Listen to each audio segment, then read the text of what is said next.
प्रधानमंत्री मोदी संबोधित कर रहे हैं कि मध्य प्रदेश के पहले आदिवासी गवर्नर, इसका सम्मान श्री मंगू भाई पटेल के खाते में जाता है।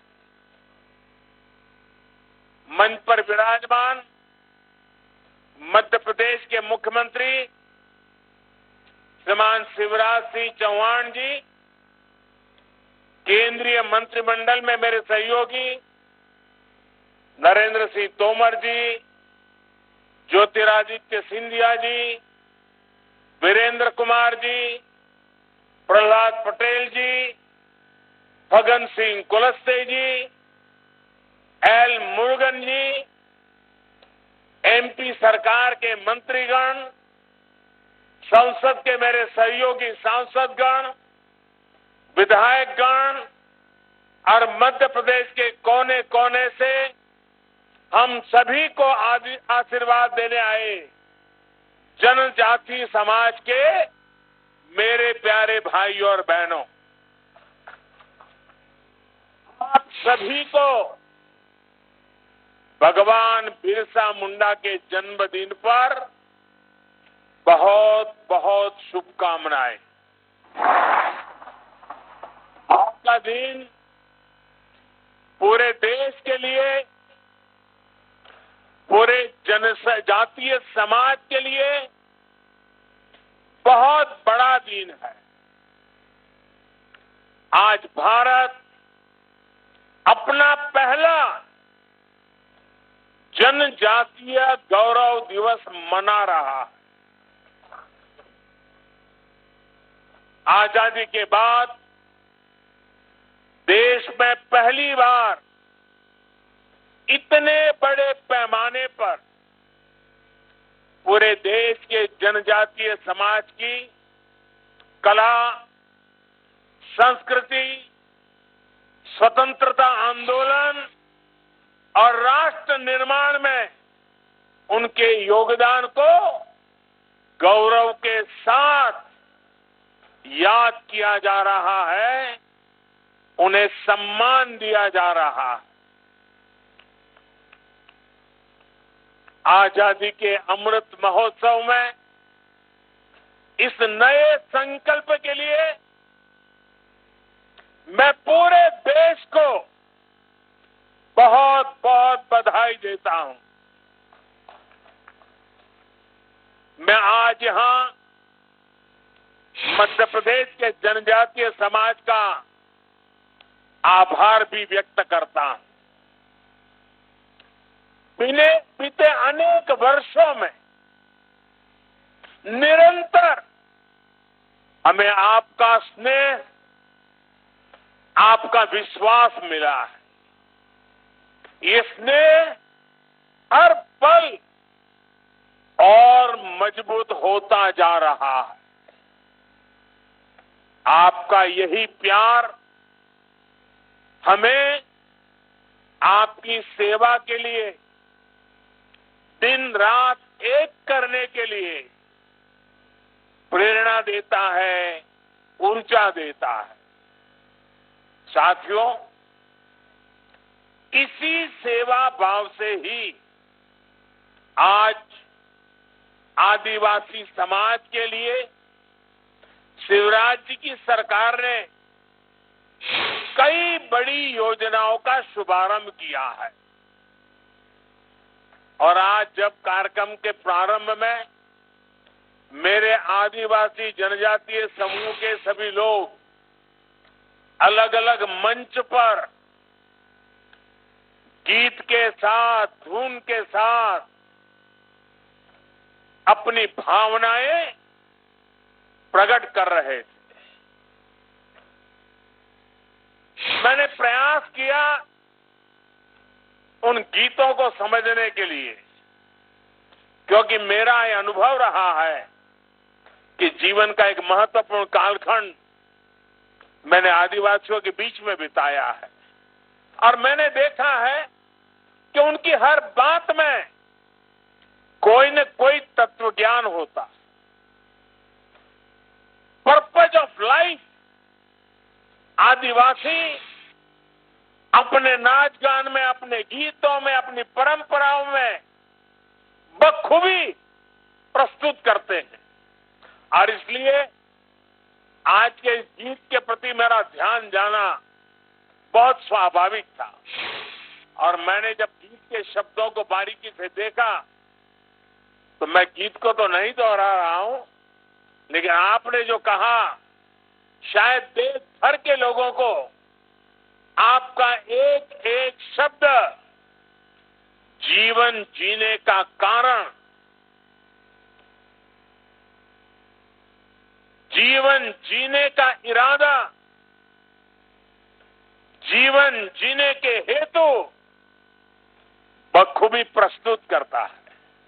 आपने अपने नृत्य के द्वारा, अपने गीत के द्वारा आज प्रस्तुत किया,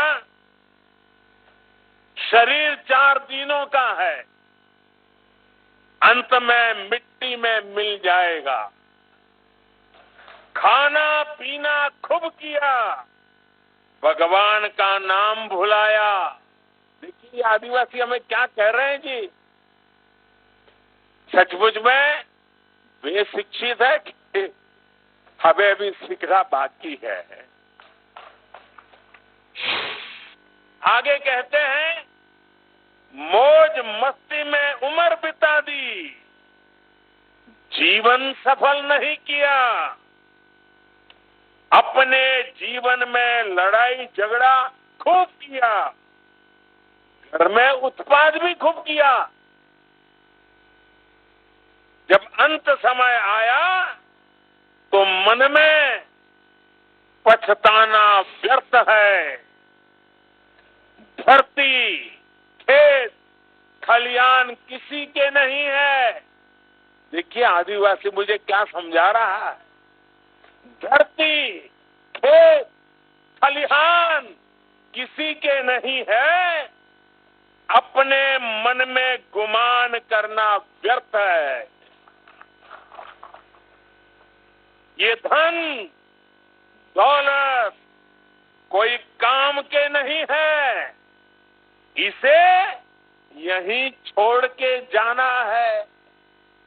आप देखिए इस संगीत में, इस नृत्य में जो शब्द कहे गए हैं, वो जीवन का उत्तम तत्व ज्ञान जंगलों में जिंदगी गुजारने वाले मेरे आदिवासी भाई बहनों ने आत्मसात किया। इससे बड़ी किसी देश की ताकत क्या हो सकती है? इससे बड़ी किसी देश की विरासत क्या हो सकती है? इससे बड़ी देश की पूंजी क्या हो सकती है? साथियों, इसी सेवा भाव से ही आज आदिवासी समाज के लिए शिवराज जी की सरकार ने कई बड़ी योजनाओं का शुभारंभ किया है। आपके ग्राम योजना हो या फिर Madhya Pradesh sickle cell mission हो, ये दोनों कार्यक्रम आदिवासी समाज में स्वास्थ्य और पोषण को बेहतर बनाने में अहम भूमिका निभाएंगे। मुझे इसका भी संतोष है कि प्रधानमंत्री गरीब कल्याण अन्न योजना के तहत मुफ्त राशन मिलने से कोरोना काल में गरीब आदिवासी परिवारों को इतनी बड़ी मदद मिली।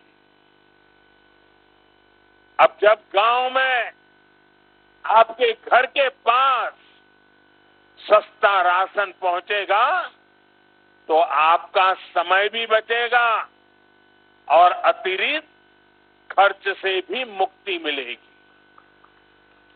आयुष्मान भारत योजना से पहले ही अनेक बीमारियों का मुफ्त इलाज आदिवासी समाज को मिल रहा है, देश के गरीबों को मिल रहा। मुझे खुशी है कि मध्य प्रदेश में जनजातीय परिवारों में तेजी से मुफ्त टीकाकरण भी हो रहा है। दुनिया के पढ़े लिखे देशों में भी टीकाकरण को लेकर के सवालिया निशान लगाने की खबरें आती हैं, लेकिन मेरा आदिवासी भाई बहन टीकाकरण के महत्व को समझता भी है, स्वीकारता भी है और देश को बचाने में अपनी भूमिका अदा कर रहा है। इससे बड़ी समझदारी क्या होती?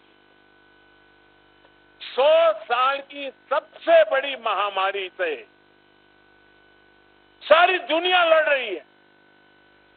सबसे बड़ी महामारी से निपटने के लिए जनजातीय समाज के सभी साथियों का वैक्सीनेशन के लिए आगे बढ़कर आना सचमुच में ये अपने आप में गौरवपूर्ण घटना है। पढ़े लिखे शहरों में रहने वाले लोगों ने मेरे इन आदिवासी भाइयों से बहुत कुछ सीखने जैसा है। साथियों, आज यहां भोपाल आने से पहले मुझे रांची में झारखंड भगवान बिरसा मुंडा स्वतंत्रता सेनानी म्यूजियम का लोकार्पण करने का सौभाग्य मिला। आजादी की लड़ाई में जनजातीय नायक नायिकाओं की वीर गाथाओं को देश के सामने लाना, उसे नई पीढ़ी से परिचित कराना हमारा कर्तव्य है।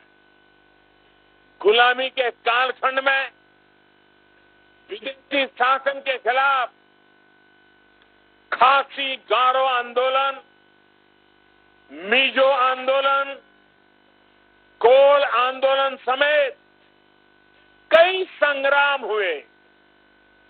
गौंड महारानी दुर्गावती का शौर्य हो या फिर रानी कमलापति का बलिदान, देश इन्हें भूल नहीं सकता। वीर महाराणा प्रताप के संघर्ष की कल्पना उन बहादुर भीलों के बिना नहीं की जा सकती, जिन्होंने कंधे से कंधा मिलाकर राणा प्रताप के साथ लड़ाई के मैदान में अपने आप को बलि चढ़ा दिया था। हम सभी इनके ऋणी, हम सभी इस ऋण को कभी चुका नहीं सकते, लेकिन अपनी इस विरासत को संजोकर उसे उचित स्थान देकर अपना दायित्व जरूर निभा सकते।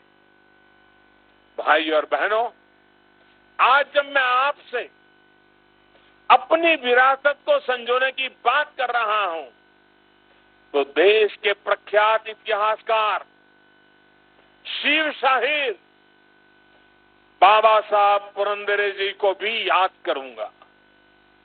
आज ही सुबह पता चला वे हमें छोड़ करके चले गए, उनका देहावसान हुआ।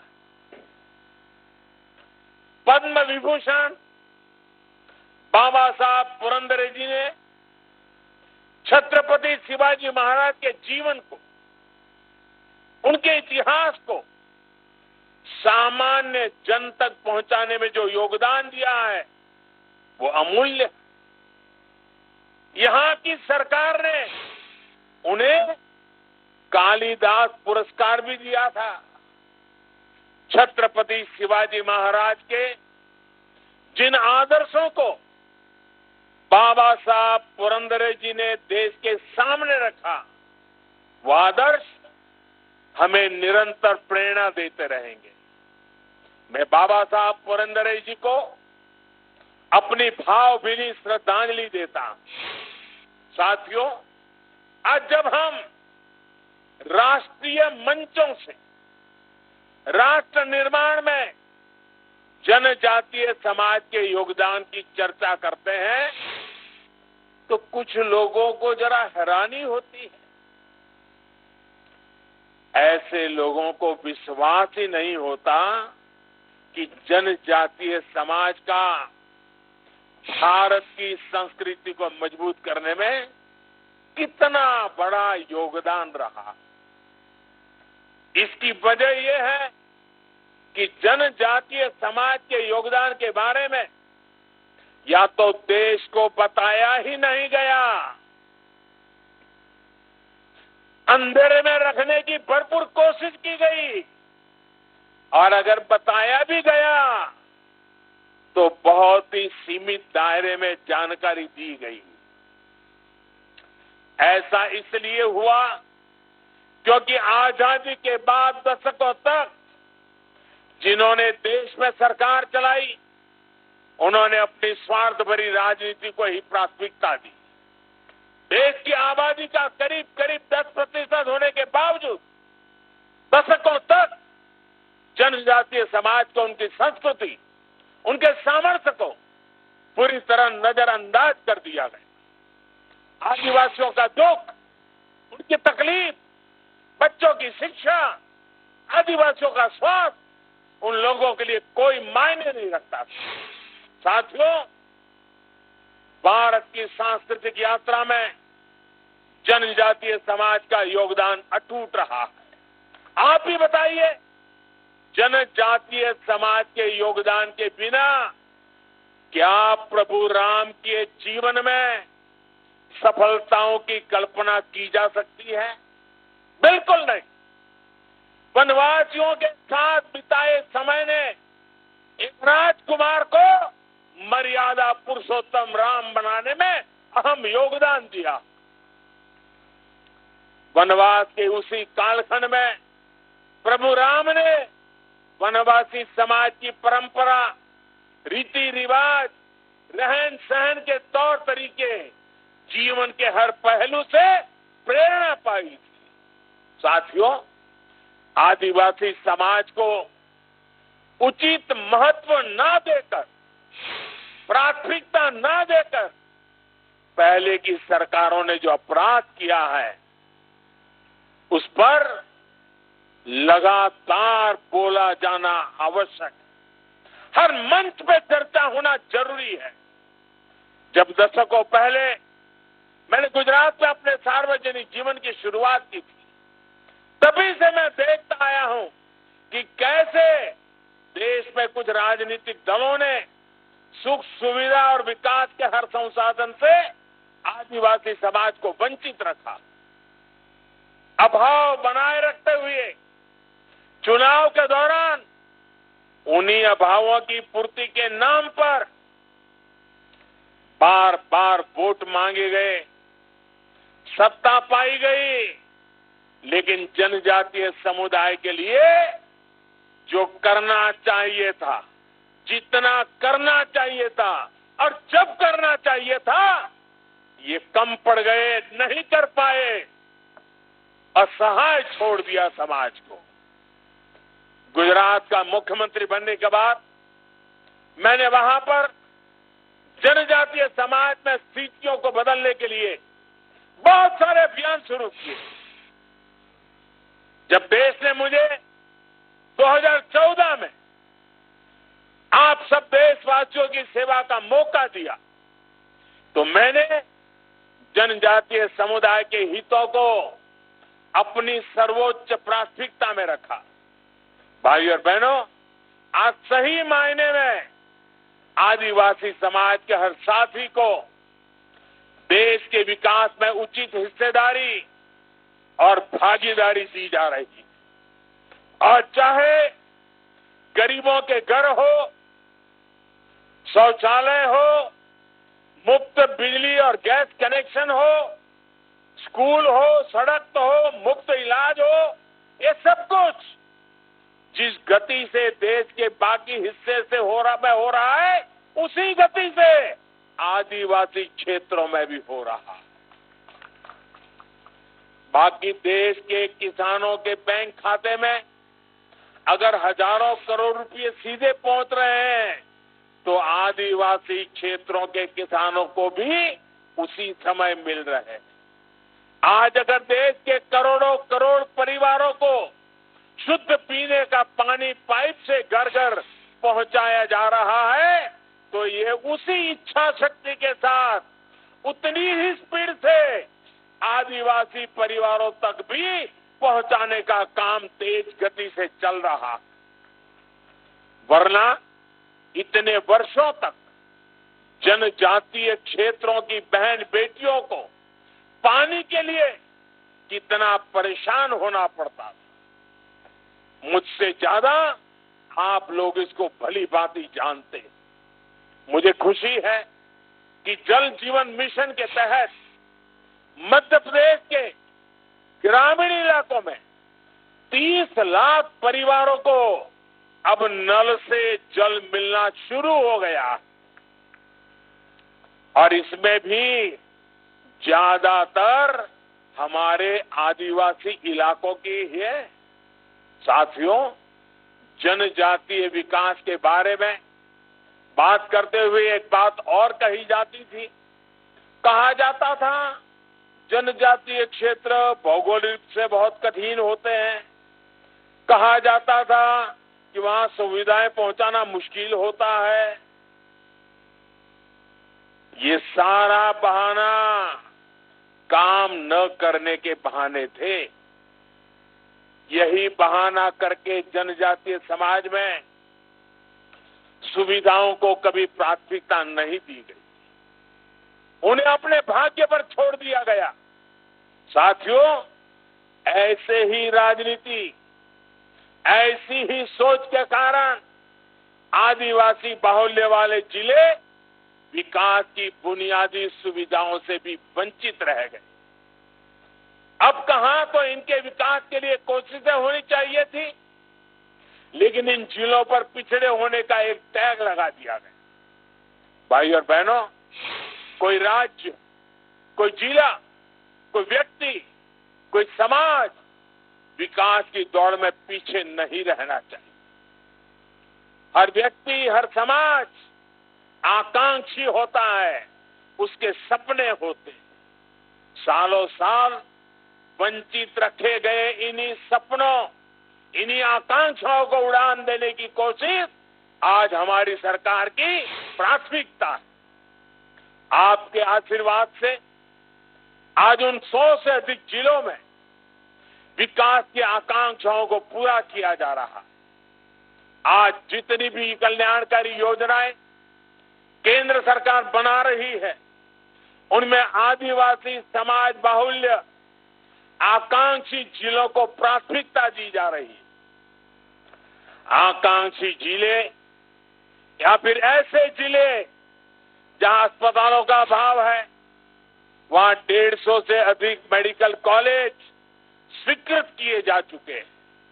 साथियों, देश का जनजातीय क्षेत्र संसाधनों के रूप में, संपदा के मामले में हमेशा समृद्ध रहा, लेकिन जो पहले सरकार में रहे वो इन क्षेत्रों के दोहन की नीति पर चले।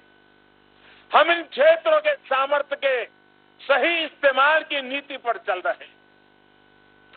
आज जिस जिले में जो भी प्राकृतिक संपदा राष्ट्र के विकास के लिए निकलती है, उसका एक हिस्सा उसी जिले के विकास में लगाया जा रहा।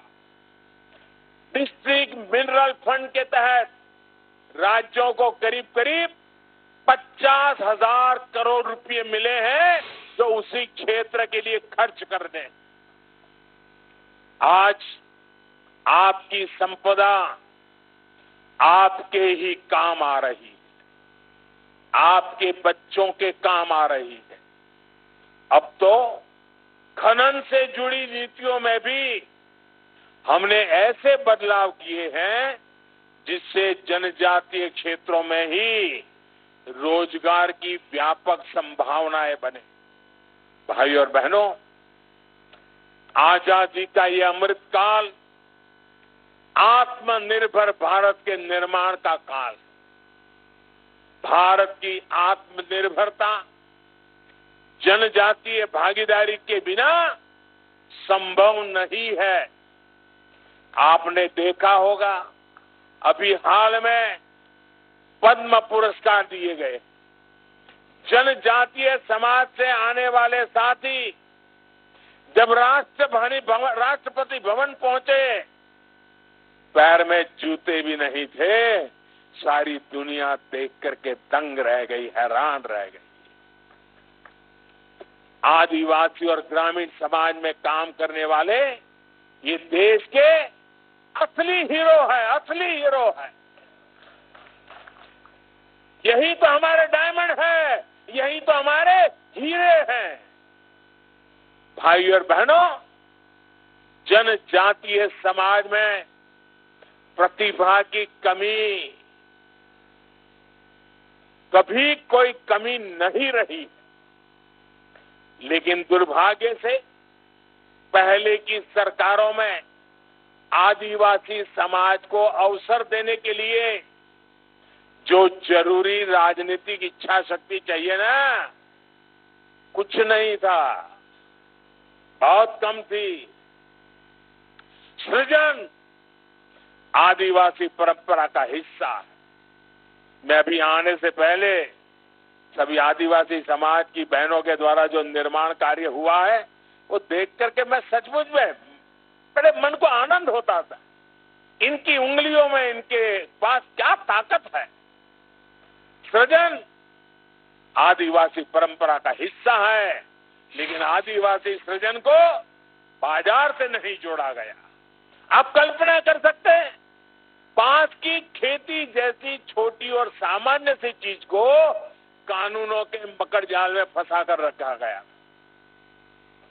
क्या हमारे जनजातीय भाइयों बहनों के ये हक नहीं था कि वो बांस की खेती कर करके बेच करके उससे पैसा कमा सके? हमने वन कानूनों में बदलाव कर इस सोच को ही बदल दिया। साथियों, दशकों से जिस समाज को उसकी छोटी छोटी आवश्यकताओं की पूर्ति के लिए लंबा इंतजार करवाया गया, उसकी उपेक्षा की गई। अब उसको आत्मनिर्भर बनाने के लिए निरंतर प्रयास किया जा रहा है। लकड़ी और पत्थर की कलाकारी तो आदिवासी समाज सदियों से कर रहा है, लेकिन अब उनके बनाए उत्पादों को नया मार्केट उपलब्ध कराया जा रहा है। ट्राइफेड पोर्टल के माध्यम से जनजातीय कलाकारों के उत्पाद देश और दुनिया के बाजारों में ऑनलाइन भी बिक रहे हैं। जिस मोटे अनाज को कभी दोयम नजर से देखा जाता था, वो भी आज भारत का ब्रांड बन रहा है। साथियों, वन धन योजना हो, वनोपज को एमएसपी के दायरे में लाना हो, या बहनों की संगठन शक्ति को नई ऊर्जा देना, ये जनजातीय क्षेत्रों में अभूतपूर्व अवसर पैदा कर रहे हैं। पहले की सरकारें सिर्फ 8-10 वन उपजों पर एमएसपी दिया करती थी। आज हमारी सरकार करीब 90 वन उपजों पर एमएसपी दे रही है। कहां 9-10 और कहां 90। हमने 2500 से अधिक वन धन विकास केंद्रों को 37,000 से अधिक वन धन सेल्फ हेल्प ग्रुपों से जोड़ा गया। इनसे आज लगभग 7.5 लाख साथी जुड़े। उनको रोजगार और स्वरोजगार मिल रहा है। हमारी सरकार ने जंगल की जमीन को लेकर भी पूरी संवेदनशीलता के साथ कदम उठाए हैं। राज्यों में लगभग 20 लाख जमीन के पट्टे देकर हमने लाखों जनजातीय साथियों की बहुत बड़ी चिंता दूर की है। भाइयों और बहनों, हमारी सरकार आदिवासी युवाओं की शिक्षा और कौशल पर विशेष बल दे रही है। एकलव्य मॉडल रेसिडेंशियल स्कूल आज जातीय क्षेत्रों में शिक्षा की नई ज्योति जागृत कर रही है। आज मुझे यहाँ 50 एकलव्य मॉडल रेसिडेंशियल स्कूलों के शिलान्यास का अवसर मिला। हमारा लक्ष्य देश भर में ऐसे लगभग 750 स्कूल खोलने का। इनमें से अनेकों एकलव्य स्कूल ऑलरेडी शुरू हो चुके हैं। 7 साल पहले हर छात्र पर सरकार लगभग 40,000 रुपए खर्च करती थी। वो आज बढ़कर 1 लाख रुपए से अधिक हो चुका है। इससे जनजातीय छात्र छात्राओं को और अधिक सुविधा मिल रही है।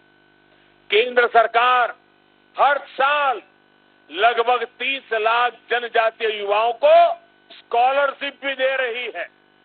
जनजातीय युवाओं को उच्च शिक्षा और रिसर्च से जोड़ने के लिए भी अभूतपूर्व काम किया जा रहा है। आजादी के बाद जहां सिर्फ 18 ट्राइबल रिसर्च इंस्टीट्यूट बने, वहीं सिर्फ 7 साल में 9 नए संस्थान स्थापित किए जा चुके हैं। साथियों, जनजातीय समाज के बच्चों को एक बहुत बड़ी दिक्कत पढ़ाई के समय भाषा की भी होती थी। अब नई राष्ट्रीय शिक्षा नीति में स्थानीय भाषा में पढ़ाई पर बहुत जोर दिया गया है। इसका भी लाभ हमारे जनजातीय समाज के बच्चों को मिलना तय है। भाइयों और बहनों, जनजातीय समाज का प्रयास, सबका प्रयास, यही आजादी के अमृत काल में बुलंद भारत के निर्माण की ऊर्जा है। जनजातीय समाज के आत्मसम्मान के लिए, आत्मविश्वास के लिए, अधिकार के लिए हम दिन रात मेहनत करेंगे।